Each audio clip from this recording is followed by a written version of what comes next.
ہوا کی لہر بن کر تو میری کھڑکی نہ کھٹکھٹا، میں بند دروازے میں طوفان سمیٹے بیٹھا ہوں۔ تشریح: اس شعر میں شاعر اپنی محبوبہ کو پیغام دے رہا ہے کہ میں اپنی بیوی کے ساتھ بیٹھا ہوں، اس لیے مس کال مت کرو۔ لڑکیاں زندگی کے ہر موڑ پر ڈرتی ہیں۔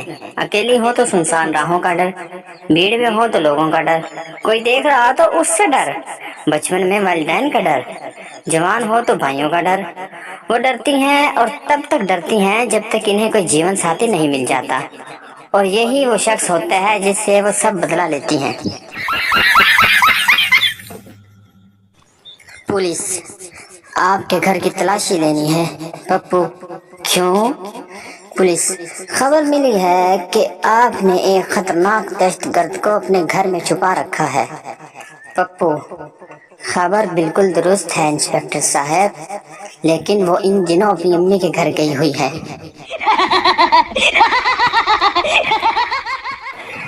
ورکر روتے ہوئے: سر کمپنی کب کھلے گی؟ مینیجر: راشن تو پہنچا دیا تھا تیرے گھر، پھر کیوں رو رہے ہو؟ ورکر: سر جی بیوی نے پانی والے کولر تک دلوا لیے ہیں، مجھ سے پیمپر کا کہہ رہی تھی، وہ بھی باندھنا سیکھ لیا ہے۔ مینیجر: اچھا میں آخری پتیلا دھو کر بات کرتا ہوں۔ آج کل کی جنریشن میں بھائی برو ہو گیا، چچا چاچو ہو گیا، بہن سس ہوگی، شوہر کبھی ہو گیا، مجال ہے کسی نے بیوی لفظ سے چھیڑ خانی کی ہو۔ ساس نے ساری افطاری اکیلے تیار کر لی تو بہو نے کچن میں جھانک کر پوچھا، امی جی کوئی مدد کروں؟ ساس نے ماتھے سے پسینہ پوچھتے ہوئے تاریخی جواب دیا، پتر کوٹھے تے جا کے اذان دیا۔ عورت نرم دل ہوتی ہے پانی کی طرح، مرد سخت دل ہوتے ہیں مٹی کی طرح، پھر دونوں شادی کر لیتے ہیں اور زندگی کا کیچڑ بنا دیتے ہیں۔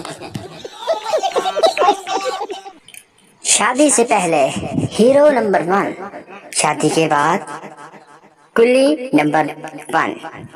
شادی سے پہلے میں نے پیار کیا، شادی کے بعد یہ میں نے کیا کیا؟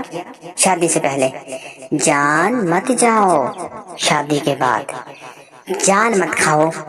شادی سے پہلے تم بنا رہا نہیں جائے گا، شادی کے بعد اب اور سہا نہیں جائے گا۔